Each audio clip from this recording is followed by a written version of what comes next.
तो उसमें ऐसा बड़ा एक्टर और सिंगर आपके सामने आ जाए तो कंपनी को भी बेनिफिट होता है, भाषा को भी बेनिफिट होता है और कस्टमर भी आगे बढ़े। हाँ भाई। तो खत्री जी अभी सुपरस्टार जी से कुछ बोलना बोलते हैं तो हेलो। नहीं, और आने मैंने जब दीजिए ना, और कोई इवेंट इस यहाँ मूवी हो के रहा है, बारे में सारे बात गाना किया सारी भेज रहा है। एकदम से रेडी हो गए। और इनका हमेशा से बोलिए try ना, रहता ही अखिलेश है, कश्यप तो बोले हैं, कुछ बोल आप भी दीजिए। आपने अगर इस चीज को जो अखिलेश विकल्प से कह रहे कश्यप हैं, कैसे आगे किसान जी बढ़ के सकते राइटर बोल रहे हैं। देखिए,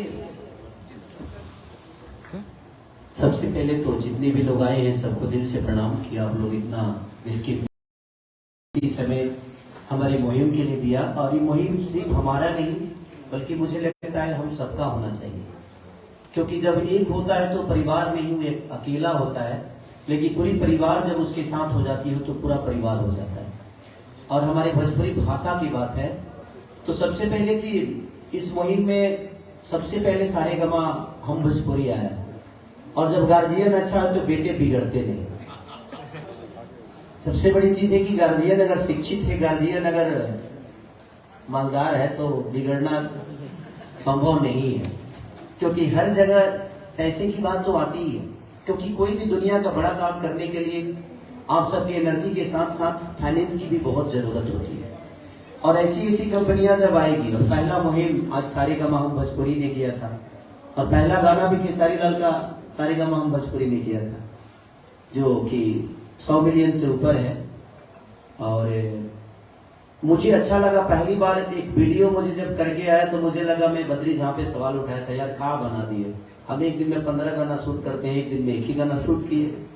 लेकिन जब वो निकल के आया तो मुझे लगा कि नहीं, मैंने गलत नहीं, और भोजपुरी को आगे बढ़ाने का बहुत योगदान रहेगा। मुझे लगता है कि सारेगामा हम भोजपुरी का, क्योंकि जब से उस गाना बना उसके बाद से लगातार हर आदमी अपने वीडियो पे, अपने लिरिक्स पे, अपने म्यूजिक पे बेहतर काम करने की कोशिश की। और आज भोजपुरी सब लोग जान रहे हैं कि इंडिया के टॉप 10 में 2 गाने थे, हिंदी के एक भी गाने नहीं थे, तेलुगु तमिल के थे बट हिंदी के एक भी गाने नहीं थे। और उस 2 गाने में से सारेगामा हम भोजपुरी का भी एक गाना था। तो ये हमारे लिए खुशखबरी है, कोको कोला और नथुनिया, तो दोनों गाने टॉप म्यूजिक में रहे और टॉप 10 में रहे। तो ये हमारे लिए सौभाग्य की बात है। और हम ही सब जहां भी जाए, अगर इसमें से ऐसा नहीं कि सब लोग बिहार में रहते हैं, आप लोग गोवा जाते ही होंगे, कई जगह जाते हैं, तो आप लोग जब जाइए तो वहां पे डिमांड करिए, क्योंकि जब वहां भोजपुरी बजेगा तो सिर्फ आप ही नहीं है, वहां पे हर भाषा के लोग रहते हैं। तो हमें गर्व महसूस होता है कि हमारा भोजपुरी भी, अगर हिंदी बज रहा है, पंजाबी बज रहा है, मराठी बज रहा है, तेलुगु तमिल बज रहा है, तो हमारा भोजपुरी का भी कोई आदमी है जो वहां बज रहा है। वहां पे खेसारी लाल नहीं बजते, कोई अदर कलाकार नहीं बजता, वहां पे अपना भाषा बज रहा है। तो अगर हम सब कोशिश, भोजपुरी को जितना गंदा बोलना है, अगर हम ही गंदा बोलेंगे तो बाहर वाले क्यों नहीं बोलेंगे। तो अभी हमें भोजपुरी को गंदा नहीं, भोजपुरी गंदा हो ही नहीं सकता, गंदे कुछ लोग हैं, उसमें से हम भी हैं। ऐसा नहीं कि मैं बहुत साफ सुथरा हूं। तो सबसे पहले चीज की हमें भोजपुरी को गंदा बोलना ही नहीं। हमारी भोजपुरी बहुत मीठी भाषा है, हमारी भोजपुरी में संस्कार है, हमारी भोजपुरी में रिश्ते हैं, हर वो चीज है। तो आज ये मुहिम इसलिए है कि सिर्फ ये मुहिम गाने के लिए नहीं आया है, हम भोजपुरी सारेगामा हम भोजपुरी सिर्फ गाना ही नहीं करने आया, आज सिनेमा का भी स्तर बड़ा करने की कोशिश कर रहे हैं। तो हम सबको मिलकर इनका साथ देना चाहिए, ताकि ऐसी ऐसी कंपनियां अगर आए तो मुझे लगता है कि हर वो आदमी बेहतर करेगा। अब हमारे जीवन में बेहतर सिनेमा और बेहतर क्वालिटी के साथ मिलेगी। तो कोशिश यही है कि जिस तरह हम भोजपुरी, हमारे ऊपर हजारों करोड़ का फाइनेंस लगा रहा है हमारे भाषा के लिए, तो हमें भी सारेगामा हम भोजपुरी को उतना ही प्यार और आशीर्वाद और सम्मान के साथ देखना है, ताकि हमारा भोजपुरी भी किसी दिन 600 करोड़, 500 करोड़, 1000 करोड़ का बिजनेस करे। और हम सब मिलकर करेंगे तभी ये हो सकता है, सिर्फ एक आदमी के कहने और करने से कुछ नहीं होगा। तो मेरा मानना यही है कि हम सबको साथ लेकर, और हम सबका साथ तभी होगा जब हम भोजपुरी के लिए सोचेंगे। तो सिर्फ अपनी भाषा की बातें किया जाए, अपनी भाषा को बड़ा करने की कोशिश किया जाए। 1-2 लोगों के बोलने से चीजें खत्म नहीं हो सकती और ना ही वो बुरी हो जाएगी। हर आदमी आपको अच्छा नहीं बोल सकता, लेकिन जब हम भोजपुरी के होके ही भोजपुरी के बारे में गंदा बोलेंगे तो पूरी दुनिया तो हमें गंदा ही समझेगी। तो कोशिश हमारी यही रहनी चाहिए कि हम अपनी भाषा को, अगर कुछ गलत भी हो रहा है तो उसको दबा के और अच्छी चीजों को प्रमोट करके हम अपने विषय को आगे बढ़ाएं। क्योंकि ये भाषा की बातें हैं, किसी कलाकार की बातें हो ही नहीं सकती। तो कोशिश ये हमें करना चाहिए। आज सारेगामा हम भोजपुरी लगातार ट्रेंडिंग में, मेरे 6 गाने आए सारेगामा से 6 के 6 ट्रेंडिंग में। तो कहीं ना कहीं हमारा भाषा बड़ा हो रहा है कि इतने बड़े बड़े लेवल के लोग गाने गा रहे हैं, उसके बावजूद भी हमारा भोजपुरी का 10 गाना तो ट्रेंडिंग में रहता ही है, चाहे वो खेसारी हो, चाहे अदर जितने भी हमारे कलाकार बंधु हैं, जितने भी हमारे भाषा के गायक हैं, कोई ना कोई रहता ही है। तो 10 गाने हमारे भोजपुरी के होते हैं। तो हम सबको अपनी सोच को बदलना होगा और अपने चीजों को बड़ा करने की, अपनी भाषा को बड़ा करने की कोशिश करनी होगी।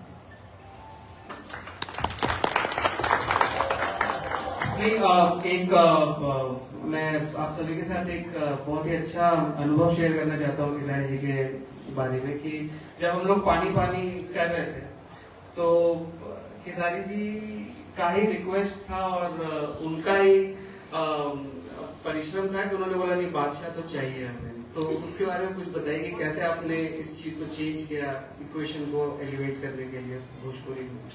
अब सोचिए कि हमारी भाषा ऐसी है कि बादशाह जैसे लोग भी रैपिंग करते हैं हमारी भाषा में।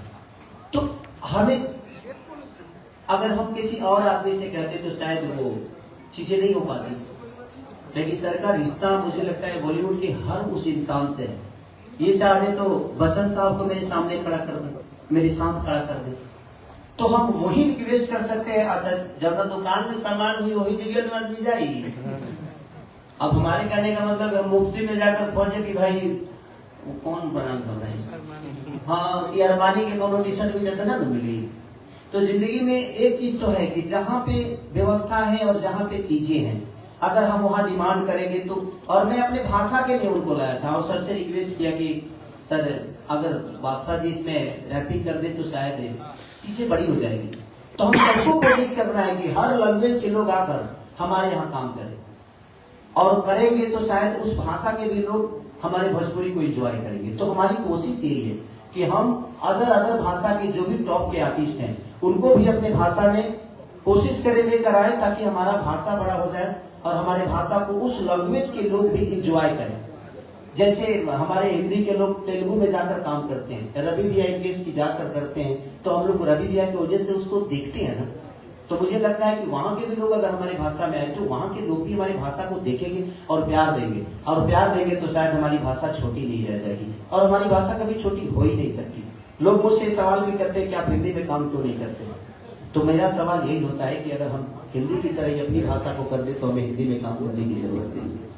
तो हमें अपनी भाषा को बड़ा करना है, ताकि हम हिंदी में क्यों जाए। अगर हमारा ही भाषा इतना बड़ा हो जाए तो हमें ना हिंदी में जाने की जरूरत है और ना ही तेलुगु में जाने की जरूरत है। तो इसीलिए हम सबका सहयोग होगा तो शायद हमारा भाषा इतने लेवल पे आ जाएगा कि हम भी 600 करोड़ की धंधा कर सकते हैं। तो कोशिश सबकी होनी चाहिए। तो अब हम अपने प्रेस के साथियों से अनुरोध करें कि उनके जो भी क्वेश्चंस हैं वो शो करें। सर सवाल मेरा ये है कि आप भोजपुरी के इतना काम कर रहे हैं, लेकिन आज तक कोई भोजपुरी सिनेमा जो है मल्टीप्लेक्स में आज तक नहीं आई, कैसे आएगी? नहीं आई का मतलब ये नहीं है कि नहीं होगा। जब तक सचिन तेंदुलकर ने वनडे के अंदर डबल सेंचुरी मारी थी, लोग मान के चलते थे हो ही नहीं सकता। अभी हालत ये है कि आशुक गिल ने क्या डबल सेंचुरी मारी है और कोई उसे अचंभे से नहीं देख रहा है, क्योंकि हो चुकी है बात। तो आप चिंता मत कीजिए, भोजपुरी का कंटेंट ना सिर्फ मल्टीप्लेक्स में चलेगा, भोजपुरी का कंटेंट मल्टीप्लेक्स में ऑल इंडिया लेवल पे चलेगा। तो ये हम करके दिखाएंगे। मल्टीप्लेक्स हो तो लगी। सबसे बड़ी चीज कि हमें सरकार से भी इस बात से नाराजगी है कि हमारे इंटरटेन के लिए सरकार कुछ सोच ही नहीं है। हम सामान तो बनाते हैं पर बेचने का साधन नहीं है। दुकान में तो कहाँ बेचे, रोड बचा के। तो सबसे बड़ी जब व्यवस्था लोगों को मिलेगी, क्या मल्टीप्लेक्स में अगर मल्टीप्लेक्स होगा भोजपुरी लगेगी तो हम जाएंगे। हॉलों का व्यवस्था ठीक नहीं है, हॉल में सीट अच्छे नहीं है, तो उसके लिए प्रॉब्लम सबको होता है। तो मेरा सवाल यही है कि अगर सरकार भी हमारे इंटरटेन को अहमियत देगी, मल्टीप्लेक्स बनेंगे, उनको छूट मिलेगा, तो शायद मुझे लगता है कि हमारा भी सिनेमा 100 करोड़ तो कमा ही देगा। इतना तो जरूर है। खेसारी जी से जुड़ा एक सवाल है कि क्योंकि आपके संबंध सबसे अच्छे हैं, तो आपके संबंध बीजेपी से भी अच्छे हैं, आरजेडी से भी अच्छी है, नीतीश कुमार से भी आप इस पे रहते हैं, तो क्या सरकार से भी आपने मांग नहीं की, और अगर मांग की तो सरकार इस पर ध्यान क्यों नहीं दे रही है? देखिए मैं जितने लोगों से मिलता हूँ, मैं अब देखिए 3 भाई मेरे ऑलरेडी उसमें हैं, मनोज भी आए, रवि भी आए, दिनेश भी आए। मैं जब भी उनसे मिलता हूँ, इनकेस की मेरे अभी जो हाल ही में मंत्री बनी है मेरे बड़े भाई जितेंद्र यादव जी, उनसे भी मैंने सवाल किया कि भैया हमें छूट तो दिया जा रहा है कि आप सिनेमा बिहार में बनाइए, आपको सब्सिडी मिलेगी, लेकिन हमें बेचने के लिए कम से कम यूपी में या बिहार में अगर मल्टीप्लेक्स को भी आप लोग बढ़ावा देंगे, वहां बनेगी। जिस तरह आपके मुंबई में महाराष्ट्रियन फिल्म 1 शो चलता है, चाहे जितना भी मल्टीप्लेक्स है उसमें 1 शो चलाना ही है आपको, चाहे वो सिनेमा अच्छी हो या बुरी हो, लेकिन आपको चलाना है। अगर वही चीजें हमारे भी बिहार में आ जाए, यूपी में आ जाए, तो हमारा सिनेमा बड़ा क्यों नहीं होगा। और अच्छी आज हर आदमी बेहतर कमा रहा है, गरीबी नहीं है, हर आदमी अच्छे जगह पे, आखिर उसी केजीएफ को देखने आप जाते हैं ना मल्टीप्लेक्स में, तो अपने भाषा की चीजें आएगी तो क्यों नहीं देखेंगे, लेकिन वो व्यवस्था होगा तभी आप देख पाएंगे। तो सबसे पहले कि सामान तो हम बेहतर बना ही रहे, बट मुझे लगता है कि बेचने का अगर दुकान भी हमें बेहतर मिल जाए तो शायद हमारे ब्रांड का वैल्यू बढ़ जाएगा। कोविड के दौर में जो एक ओटीटी प्लेटफॉर्म का प्रयोग हुआ, आपको लगता है कि थिएटर को उसने प्रभावित किया है? और दूसरी बात कि जो डिजिटल क्रांति के दौर में जो एक नई चीज देखने को मिली कि कंटेंट क्रिएशन के मामले में जो एक मोनार्की कह सकते हैं थी, कुछ लोगों तक ये बात रहती थी, अब वो समय चला गया, 5G का दौर आ रहा है, आपको लगता है आने वाले समय में क्या क्या चेंजेस और आपको दिखाई दे रहे हैं? देखिए, एक तो पहली चीज आपने बोला कोविड टाइम पे, हाँ थोड़ी आपसे तो लोगों की चीज हाँ, हुई है, उस पर हम दूर नहीं कर सकते। आज की तारीख में क्योंकि आपको सारे टीवी के ऊपर ही सारा अगर कंटेंट दिख जाता है तो कस्टमर चूजी तो हो गया, और वही सब आपके दूसरे सवाल का भी जवाब वही है। सबसे बड़ा चेंज जो आ रहा है कि कस्टमर आप और मेरे हाथ में अब चॉइस है। मैं बेकार कंटेंट नहीं देखूंगा भाई, पैसे की बात ही नहीं है, 2.5 घंटे में जिंदगी के जा रहा है, तो जो भी अच्छा कंटेंट लेकर आएगा, अब वो फर्क नहीं पड़ता कितनी बड़ी कंपनी है या कितनी छोटी कंपनी है। इसीलिए छोटी पिक्चरें भी बहुत अच्छा काम कर रही हैं, बड़ी पिक्चरें फेल कर रही हैं। तो ये तो बहुत क्लियर है, क्वालिटी को ही वैल्यू मिलने वाली है। जो जना स्क्रिप्ट राइटर्स की वैल्यू को वैल्यू देता है हमारे देश के अंदर, अनफॉर्चुनेटली बहुत गानों की लिरिसिस्ट और पिक्चरों की स्क्रिप्ट राइटर्स को शायद वेटेज कम मिलती है। हम एज ए कंपनी उनको सबसे ज्यादा तवज्जो दे रहे हैं। अच्छा लिखिए, फिर उसका अच्छा शूट कीजिए, फिर टॉप के एक्टर्स या सिंगर्स उसमें काम करवाइए। अगर आप दिल से काम करेंगे तो 10 में से 8 चीजें अच्छी निकलेंगी, लोग हॉल में आके जरूर देखेंगे। देखिए, इंटरटेनमेंट सब कुछ है। जब दिल दुखी होता है तो भी इंटरटेनमेंट देखते हैं, जब दिल खुश होता है तो भी इंटरटेनमेंट देखते हैं। और बिहार में तो सिर्फ इंटरटेनमेंट ही कर सकते हो, और तो दिल खुश हो या दुखी हो बाकी काम नहीं कर सकते। तो आप इंटरटेन, तो पिक्चर अगर अच्छी रहेगी तो चलेगी। जी, कास्ट वाला एंगल बड़ा जो दौर एक देखा हमने, अब ये माने कि वो दौर थम गया, क्योंकि बड़ी लड़ाई देखते हैं आपके बीच में और कुछ दूसरे लोगों के बीच में। सबसे पहले तो संगीत का कोई कास्ट ही नहीं होता। हम लड़ते हैं, देखिए कुछ चीजें ऐसी होती है कि लड़ाइयाँ कहाँ होती है, जो अपने होते हैं लड़ता आदमी उसी से, किसी गैर से तो मैं लड़ नहीं सकता। तो मैं कभी कभी थोड़ा सा उंगली करता हूँ ताकि अगला भी जागरूक हो। हर आदमी को देखिए जगाना किसको होता है, जगाया जाता है, वैसे ही आदमी को भी जगकर कुछ कर जाए। तो मैं किसी को ट्रोल नहीं करता, मेरा मुद्दा ये होता है कि हम सब मिलकर काम करेंगे तो बेहतर के लिए होगा। और कास्ट विजन संगीत का नहीं होता है। मैं किस जाति से आता हूँ मुझे पता ही नहीं, मैं हर जात का हूँ, हर जात मुझे प्यार करता है, हर धर्म के लोग मुझे मानते हैं। मैं यहाँ तक कि पाकिस्तान में भी बसता हूँ, पाकिस्तान में भी मेरे फैन हैं। तो इसमें आप अपनी उपलब्धियों को बड़ा करिए, कौन किस जाति से आता है, कौन किस कास्ट से आता है, कौन धर्म से आता है, इस पे हमारा कभी विचारधारा रहा ही नहीं। हर वो जात हमारे लिए सक्रिय है, हर वो जात मेरा अपना है।